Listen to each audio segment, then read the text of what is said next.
Good evening and welcome to Real Talk, where each Sunday night we feature a mini course or a helpful topic to educate you. And we deal with real topics, real issues, and real solutions. Tonight's guest is my personal friend, Alexandra Latten Argosino.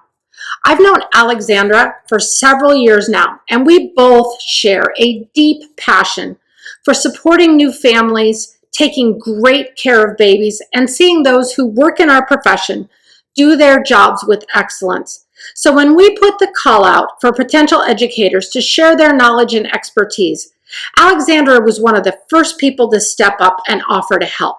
And I love that about her. She has such a generous spirit and was so willing to step up and help provide opportunities and education for those of us working in this field. Her biography is in the feed, so I'm going to jump right into what her topic is tonight because this is a really important one and it's very personal to me.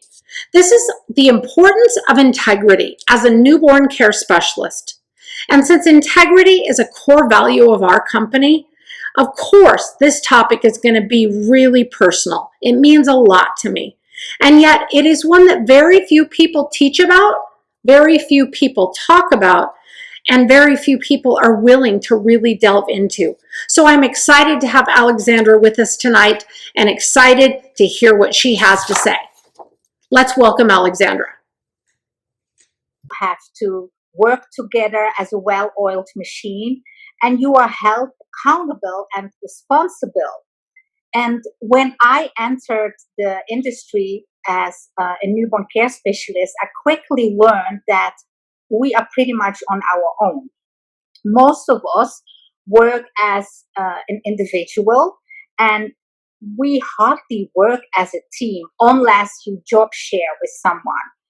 And I think that's where the challenge is, because no one is there who holds us accountable or responsible. And I believe this causes us to compromise and jeopardize ethics, integrity, and professionalism. And I think it's time that we talk about this and stop sugarcoating it. Absolutely. So there, we kind of had three main areas that we wanted to talk about tonight, but I would love for you to kind of define for our audience, we were talking about this earlier, about having a common definition of what integrity is, what that looks like. Right. I think it's important indeed that we get a common understanding. Integrity actually means the practice of being honest and showing a consistent and uncompromising adherence to strong moral and ethical values and principles.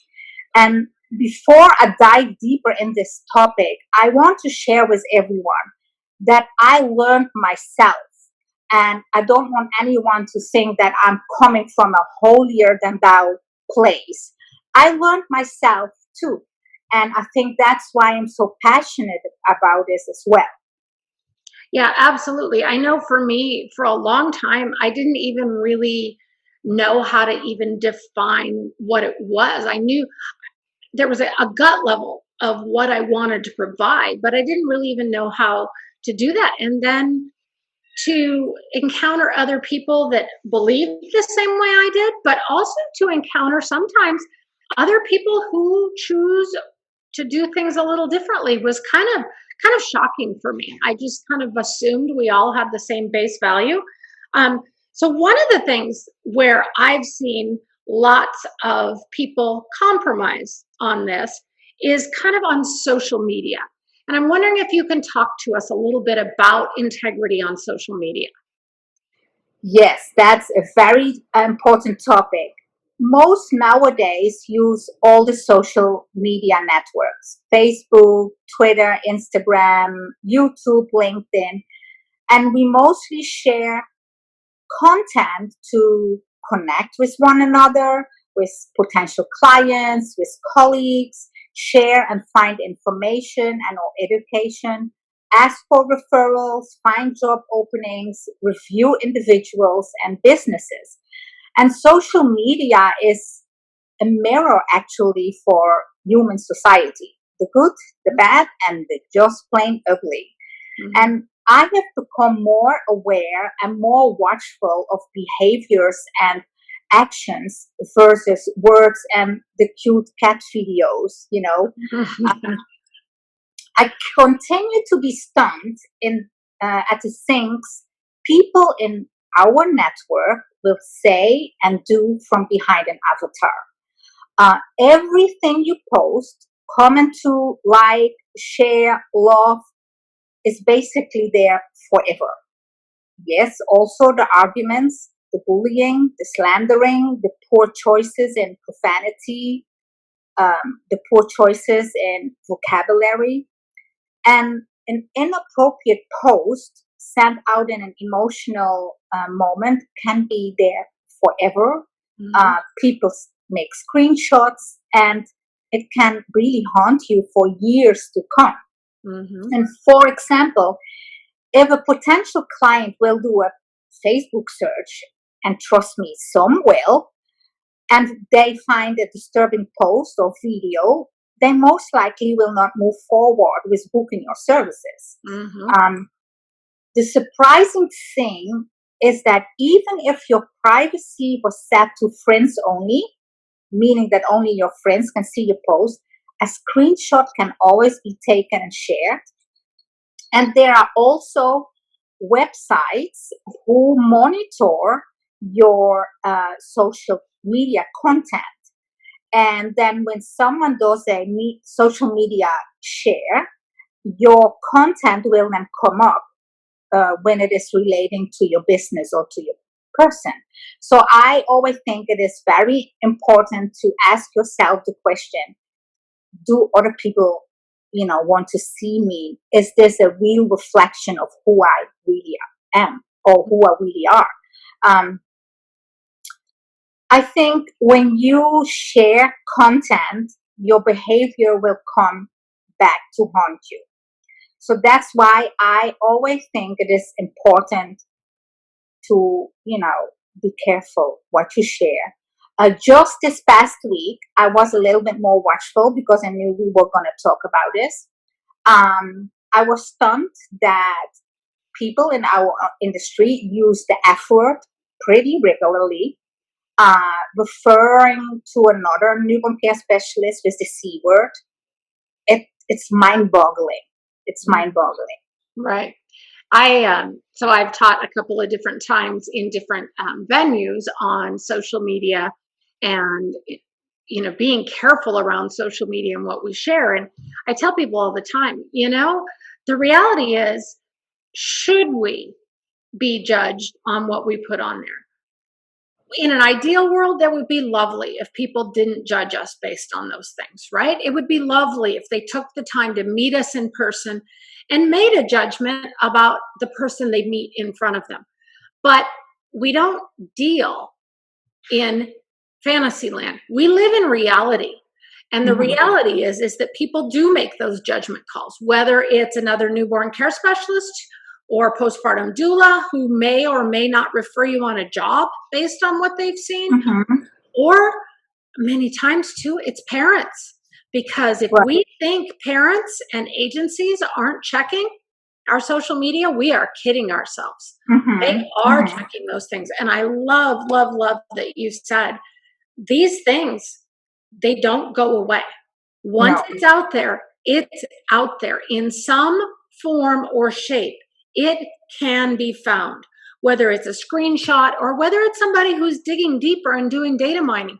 There's ways these things can be found. And anybody who thinks that what they put out there, even if they delete it, fairly quickly, or they delete it because somebody points it out to them, it's too late. It's out there. And I love that you're talking about that. There is a website, I believe it is Hootsuite. It's a monitoring website that keeps track on every post, on every conversation, account, keyword, and hashtag that's relevant to you and to your business. So that's indeed so important to be careful. Yeah, absolutely. And, like it or not, people make judgments, they make decisions about what they see, and it affects whether or not they work with you and refer you on jobs, for Right. sure. I think too, the one other thing that I have seen is people sharing too much of their clients' private information Oh, yes. in these Yes. kind of situations. Best is to never post anything about your clients. In the rare occasion that you post a picture with a baby, I usually don't go that route. If then I ask the client for permission. I am in the position that I have little nieces and nephews right now, so I can just use them for a cute post. But it is best to stay away from clients' information. Absolutely. And depending on the type of contract that you have or that you sign, you Right. might be violating an NDA agreement, depending on what you're Exactly. doing. So, Yeah. absolutely. One of the other things that you and I have talked about many times and have observed is how newborn care professionals or birth work professionals interact with one another, and their kind of the integrity in terms of how they work together or interact, that sort of thing. What do you want to share with us about that? That's a very important topic, Tonya. We all know the saying, no man is an island. The importance of networking is something we really can't ignore. We network with others in the hope to being referred to any potential clients, refer others to any potential clients, share information, sign up for classes, courses, workshops pertaining to our profession. And for many newborn care specialists that are successful in their career, the cause has largely been contributed to strong network channels that they have created. And integrity while networking with other newborn care specialists or, postpartum doulas or any other professional in our industry is somewhat of a given. Yet it is one of yet it is one that is compromised the most. Let's be honest here. No one wants to involve themselves with someone that cheats or deceits or is insincere or fraudulent. And despite being an absolute essential element in our industry, integrity in our profession is oftentimes difficult to find. And I would like to share a few pointers with you. If you are networking, it is important to stay in touch with one another. Be sincere. There are people I never hear from, only when they are looking for their next client. Build professional friendships. Check how they are doing, especially during this time. We are all having challenging time. We all struggling, whether it is personal or professional. Send a birthday message if you know or see their birthday appearing on social media. Facebook is really good with that. Just say hi. Build the connection with one another. Build professional friendships. Because if I hear from someone who only contacts me for the next job, I know it's just for taking advantage of, the network. If you are referred to a potential client and you are offered a job, let the person who referred you know. I think it's a common decency, but you will be surprised, Tonya, and I'm sure you know how many people don't do this. I often need to follow up from, hey, what happened? How did the interview go? I am really good at it when someone refers me to let them know from, hey, this is how the interview is. This is how we're going to move forward. I think it is, common decency. Send a thank you card, invite them for a breakfast or dinner, or give them a small token of appreciation. Keep in mind that they are actually the reason you can put food on the table, so to speak. And there is nothing wrong to be, thankful, to express gratitude. I personally steer away from requesting any referral fees for liability reasons, and I leave this up to the agencies and the registries. Um, I myself don't have to make money of a colleague that I refer, and I might maybe ruffle some feathers here, but I think that's for me personally very important. Um, if you are a fill-in or backup for another newborn care specialist, don't take charge and don't change the philosophy of the newborn care that is already put in place. Respect the newborn care specialist who has most likely been working really hard implementing a routine and schedule. And surely do not go behind the other newborn care specialist back to offer your own services to the client. That's a big no-no, but I see it happening all the time. On the other side, if you refer someone to a potential client, don't step in or take over at some time or at some point. Sometimes we are not available for a job and then we refer someone, but it is not cool if you then step in or take over unless you both agree upon that. But it is not cool if you step in or take over once you have become available. Refer the colleague and let the client and colleague take it from there. It's just a sense of integrity to respect the professional relationship between the client and the other newborn care specialist. And another big issue I see happen all the time is that you stay in contact with the client, but that then the client start or that you offer your help, and then the client start asking the other newborn care specialist who actually is not working for advice. It happens to me, but then I always refer back to the other newborn care specialist because I'm not at the job. And I want to express respect for the other newborn care specialist. Hey, discuss it with so and so. If there is something that the newborn care specialist would like to discuss with me, I'm always there, to give some insights, my personal experiences, but I never think that it's, respectful to, step in or take over. Mm-hmm.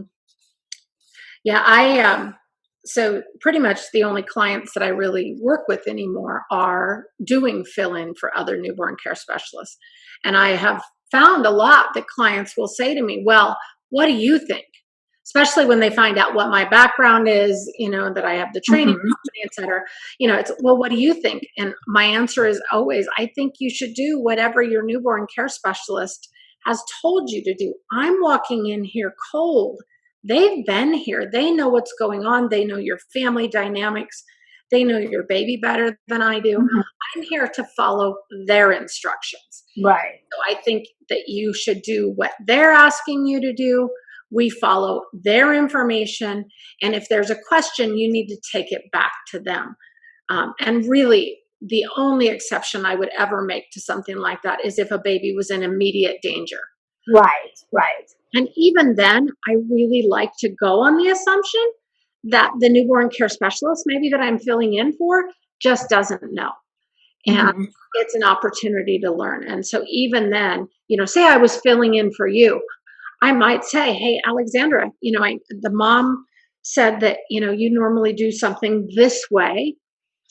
Number one, is that accurate? Because you know what? Our sleep deprived clients sometimes don't always remember things exactly the way they are, no matter how well intentioned they are. So the first thing I'm going to ask is this accurate? And then if we're unsafe, then I would have a discussion around that. But I just think it's so important. And the clients do ask, you bet they do. And it is a huge measure of integrity to refer back to the newborn care specialist who has made that opportunity available. Right. If you are interviewing and the client is interviewing other newborn care specialists, be professional. Don't ever talk in ill manners about someone else. If it is meant to be for you to support that family, then you will receive that job offer. There is a newborn care specialist for every client, and there is a client for every newborn care specialist. That's how I always say. If you work through a registry, also known as a referral agency, be honest and don't cheat on the hours worked. Pay the percentage you agreed to for the total amount of hours worked. Don't tell them I work this week only 3 nights, but in actuality you work 6 or 7. There's just like a common decency, and I think also a lack of integrity if you would not pay the agreed amount. Something else what always comes up, hourly rates. And I myself don't really worry about someone else's hourly rate. Everyone has a different calling, and some of us choose to occasionally support a family who usually cannot afford our hourly rate. And if I lower my hourly rate, it will usually not affect anyone else. Do I promote cheap labor? No. Do I educate potential clients about common hourly rates? Of course, absolutely. But if I see that another newborn care specialist chooses to support another family by lowering her fees, I respect that, because that is a mother or that is a family who usually would not have had the opportunity or possibility to receive support. And I think when you realize that our profession is not a luxury but a necessity, if you see it from that perspective, then you actually accept and support the other newborn care specialists. At least that's how I see it.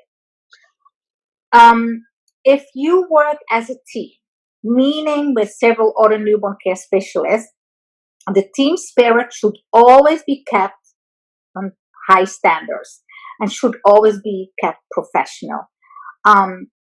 I believe drama should be kept for Bravo TV or TLC, but it has no place at work. I hear all the time that newborn care specialists talk or criticize one another, with the client, sharing screenshots about private conversations or public posts, social media posts, or trying to work the hours or days of another one. It's so not necessary or needed. It's really a lack of integrity if you go, about it that way. If you have been job sharing and the other newborn care specialist is sick or has a family emergency and you work her hours and days, let her make those hours or days up, if she asks to. Nothing changed really on your main salary. Just give her that opportunity. I think it is, it's good to be kind and understanding and to not prioritize your financial gain. Let's see what I have otherwise. Oh yes, support other professionals.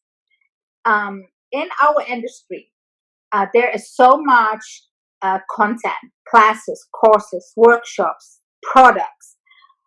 It doesn't mean that you have to sign up for every content that is available, but you could comment to it, you could like it, love it, share it, refer to it, because that actually is so supportive, and I'm sure you understand and because if you click on a post or share a post or refer someone, it goes into a fancy algorithm and that continues to personalize someone else's feed. So if you order a class or course and I do not want to sign up for it, or I cannot sign up for it, I can post or like or love it or refer to someone or share it, because then it shows up on other people's feeds, which helps you in the end. And in our industry, there are people who I see never supporting someone else, but they are the first to criticize or post a negative comment. And it's sad and it's so unprofessional.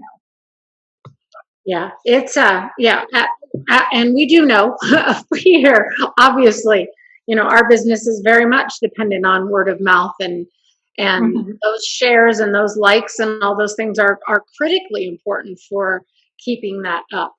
Right. And so, yeah, I always ask people, hey, feel free to share or tell us or whatever. But you know what? I like to support other people who are doing good work also, Hmm. promote Hmm. the work that they're doing, and that can be so critical, even if that's not anything related to training, even if it's Right. just supporting. Maybe a newborn care specialist has a blog, or maybe Hmm. they're starting a new online group for parents about sleep, whatever. I love to share that stuff, not only because it's just the right thing to do, but Right. here's the thing: nobody can be everything for everyone. No. And you mentioned earlier kind of the being kind, and really, not doing everything for financial gain. Hmm. How so many newborn care specialists kind of get in this mindset of, my husband calls it a scarcity mindset. Oh, yes. When we operate from that mindset, everything does look scarce and we get Hmm. fearful. And when we operate from a place of fear instead of a place of generosity, it impacts everything we do. Every, Right. and I would much rather be generous. Tonya, my business coach last week told me, "What do you get when you go to Costco?" And I was thinking, "What do you get when you go to Costco?" I said, "Free samples." She says, "Yes, there is nothing wrong with giving something for free or helping someone for free. Costco gives you samples to try it. So then, oh, that's good, or you like it, and then you buy the product. That's how networking works. That's how, you know, introducing the network or potential clients to services or classes or courses or products. That's how it works." Absolutely. Yeah, it is so, so important to us. So, what else do you think is important that people understand about operating with integrity in the whole postpartum and newborn care world? I think definitely integrity during the interview process and working with clients. Um, if I might touch on quickly a few, because I know we are already 30 minutes. I can talk forever. That's uh, okay. We're in good shape. for example, only send a truthful resume. Never list a class or course or workshop or certification you do not possess. I regularly see very questionable things on resumes. When I refer someone to a potential client, I always quickly check, the um, resume. I sometimes am very surprised that people post things on it that I know it is very questionable. Only use former clients you actually have worked for as a reference.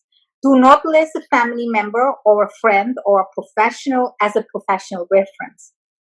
And lastly, only use former clients as a reference you have had a great relationship with.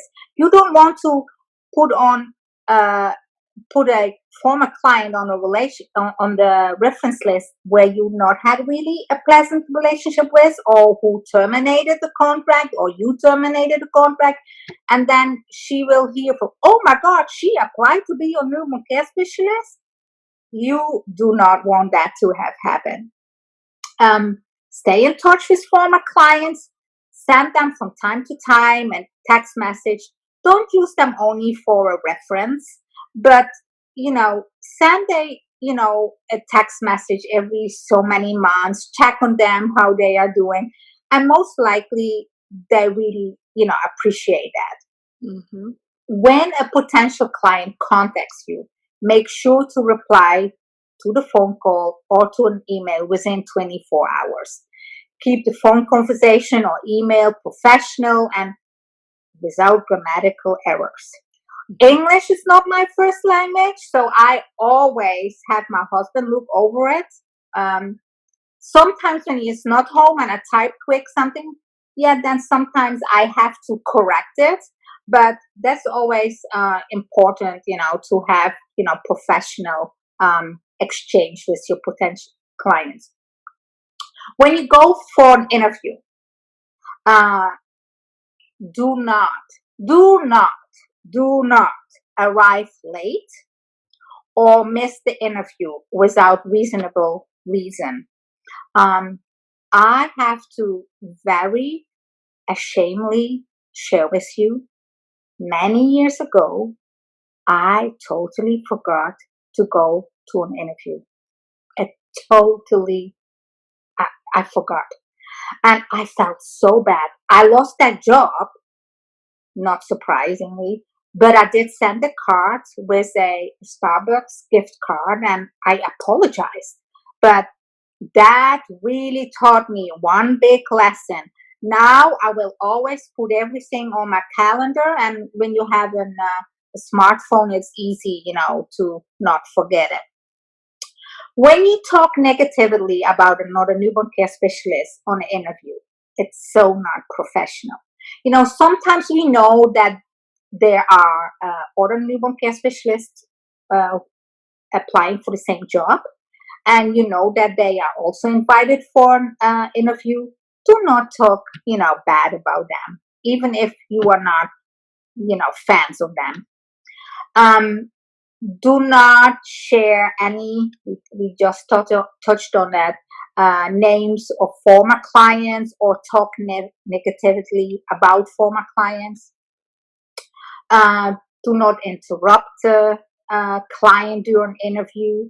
Don't shame them, for example, if they do not want to breastfeed or if they do want to breastfeed.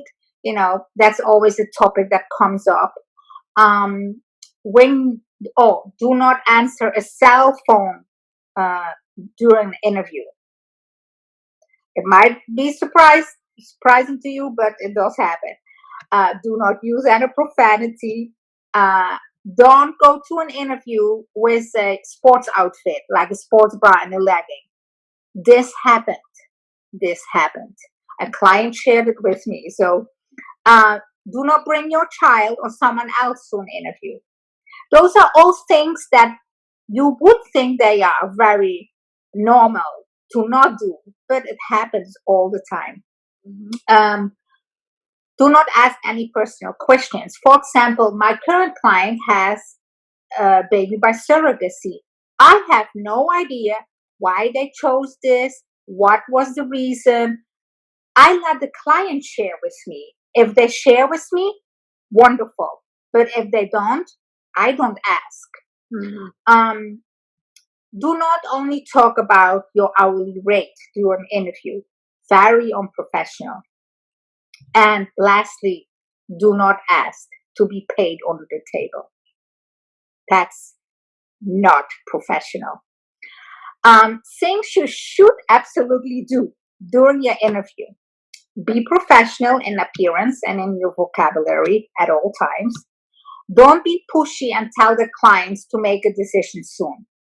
I, however, do tell every potential client that I will continue to interview with other potential clients, but I never pressure them.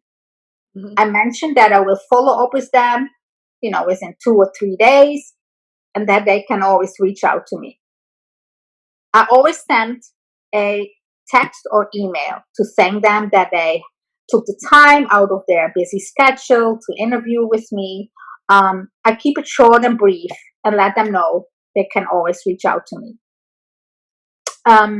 Once they have offered you the position, do not wait too long to send that contract.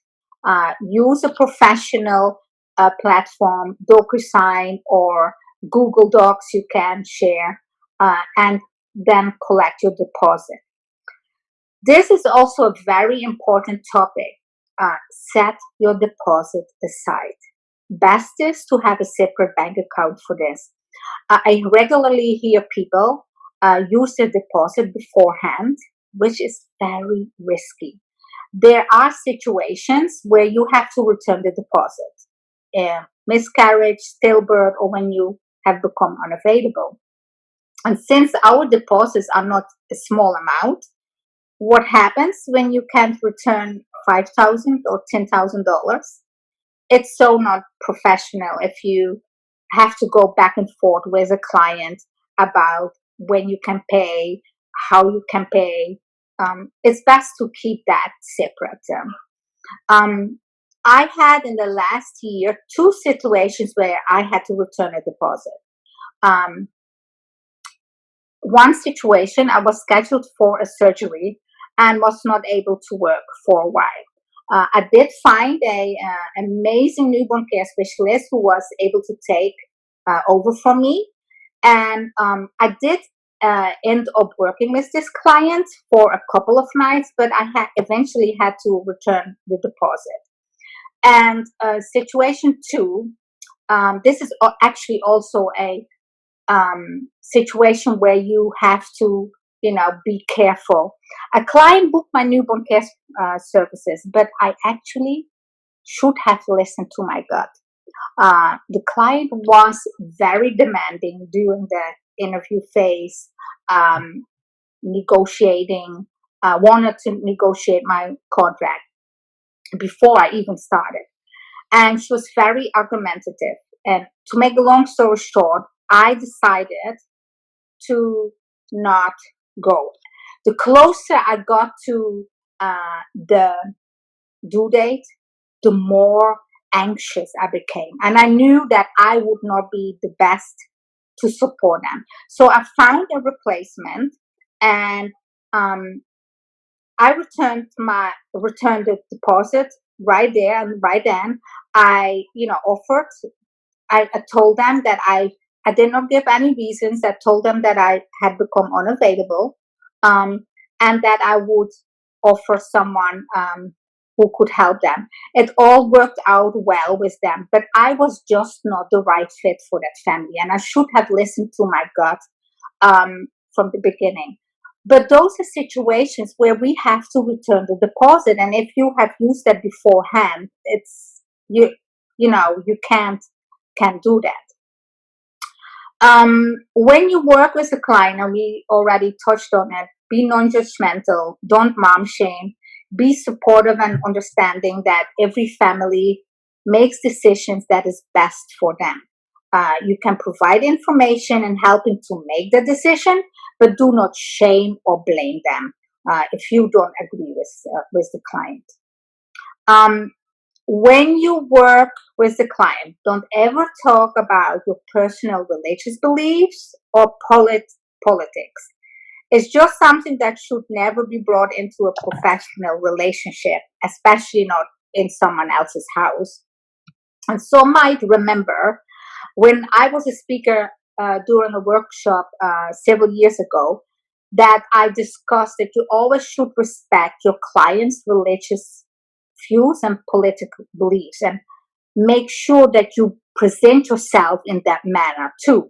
Um, if you work for a family with very conservative views, um, don't go into form-fitting clothing.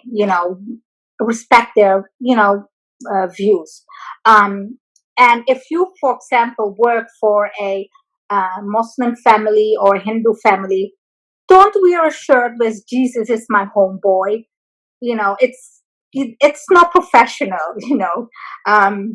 It has become a joke over the years, but that's pretty much having a form, having a way of being professional and respect your clients. Yeah, absolutely. Those are so important. And I think a lot of times we forget or we get wrapped up in self expression. And Mhm. we are in their home at a very, very important and very vulnerable time in their life. And respecting the people that we work for is so important. You have shared so much in a very short amount of time, Alex.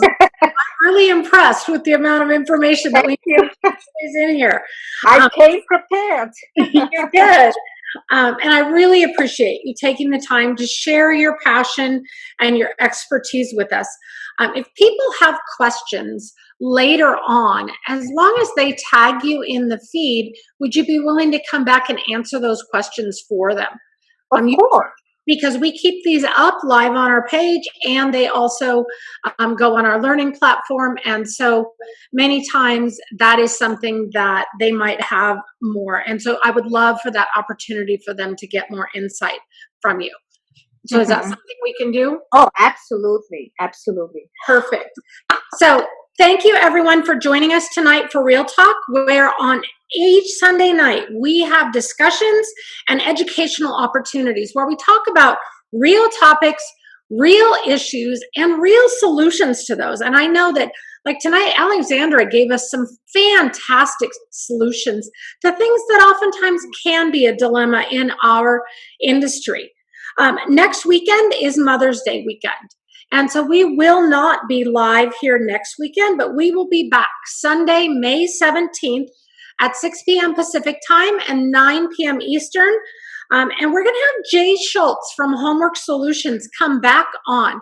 He was with us a few weeks ago and talked about unemployment, etc., for newborn care specialists. But one of the things that came up that evening was, what about those people who are operating legally as independent contractors, postpartum doulas, some newborn care specialists who have their businesses set up properly and can do that? You know, how do they deal with everything that's going on and all the changes that are happening in our world in terms of unemployment and the PPP, things like that? So Jay Schultz is going to come back with us and share more of his wisdom around that. So join us on Sunday, May 17th. It'll be 6 p.m. Pacific, 9 p.m. Eastern, right here on the Newborn Care Solutions Facebook page. And we will have an expert for you there again. Thank you again, Alexandra. We really appreciate it. Have a fantastic evening, everyone. Thank you, Tanya. Thank you.